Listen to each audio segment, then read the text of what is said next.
बारात लेके जाता नहीं आ बारात देखे खातिर छोट छोट हैसने लइका भाई बारात कोनो गांव में आवेला तो छोट छोट लइका दौड़ेला सन पहले देखे खातिर कि तनी दुल्हा देखी नाच आई बा कि ना चाहे कौन गायक आई बा कौन गायिका आई बिया लइका दौड़ल सन देखे खातिर दुल्हा बाराती नाच बाजा जैसे भीरी जाता सन बाप रे बाप नाच तो जरूर बा लेकिन अद्भुत नाच बा नचनियो भी या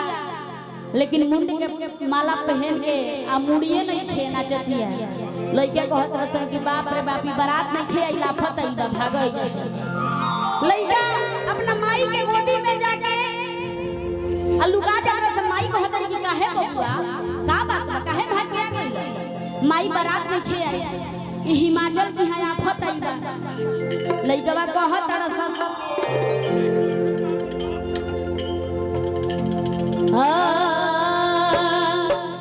बड़ी पुरानी गीत है आप सबके जरूर पसंद आई हमारे गार्जियन लोग के भी पसंद आई लइकवा कहत का जगदम्बा भैया कि परबार हवा देखने ए माई दुल्हा बाबा लेकिन दुल्हा बौरा यही खातिर तो करत रही हाथना सुहर लइकी के हई भूत से बियाह होता लइकवा कहता का कि परबार हवा देखने परबार हवा देखने अरे है गौरा का हरवा और डरवा लागुआई अरे डरवा लागे माई रे अरे डरवा लागे रे अरे डरवा लागे रे ए माई हम तू लोग के कहतानी बर पर छे मत जई हजा दुल्हा के देखे मत जई ए हमर मालती दीदी लइकवा कहता का कि परबार हवा देखले परबार हवा देखले अरे है गौरा के घरवा अरे डरवा राजा ही बादल के मनुआ डरवा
भोजपुरी जगत के बहुत ही चर्चित गायक कलाकार स्टार कलाकार हमार छोट भाई हमरा के माने वाला सम्मान देवे वाला हमार छोट भाई गोलू राजा के आगमन हो गई बा आपके स्वागत बा कार्यक्रम में हमार छोट भाई भोजपुरी के स्टार चंदन यादव के भी आगमन हो गई बा आप दोनों के दिल से स्वागत अभिनंदन वंदन बा कैसे भाव बाबा हो राजा ही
कहता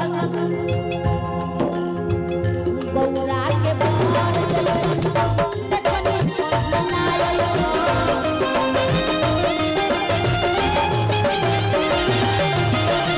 गौरा के बार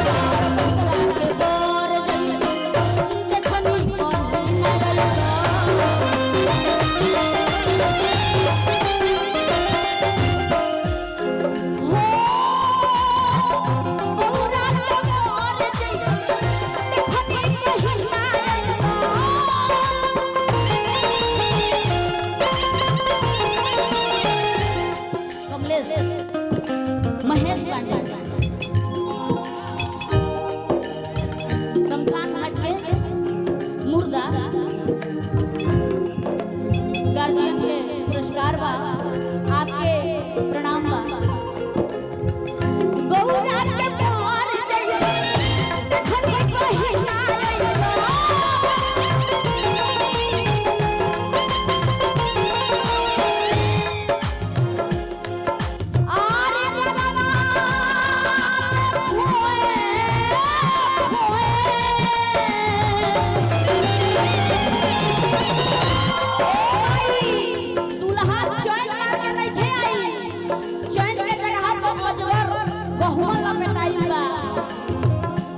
सरहद नहीं है तो छेद पद ही माई मत नहीं हसन हम सुनी से आग्रह करतनी लइका कहता गोर मन में खोए खोए गोर मन में खोए खोए माटे डरवा डरवा लागे माई रे गोर मन में खोए खोए माटे डरवा डरवा लागे माई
संजोली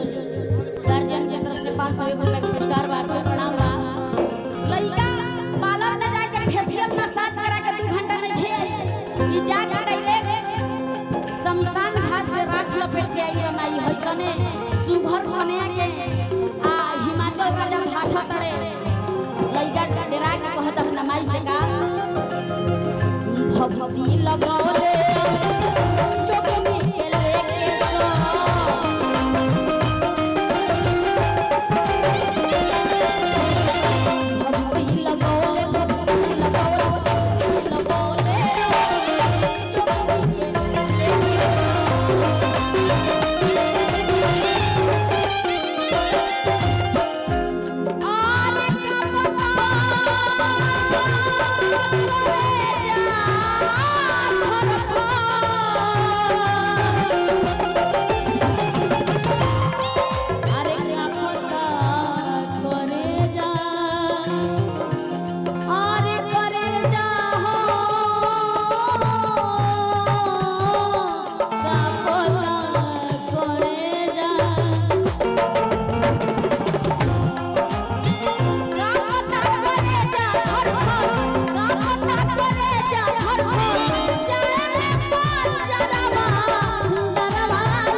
500 रुपए का पुरस्कार बा। आपके प्रणाम बा, संस्पर्श बा, आशीर्वाद के प्रतीक्षा बा।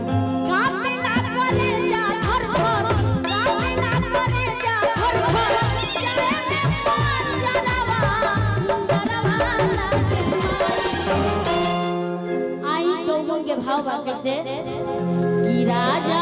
हिमाचल के अरे देखनी दुआरवा अरे डरवा लागे माई रे राजा। पुरस्कार बा उषा पांडे जी हमरा दीदी के तरफ से 500 रुपए पुरस्कार बा। आपका प्रणाम बा कि राजा हिमाचल के अरे देखनी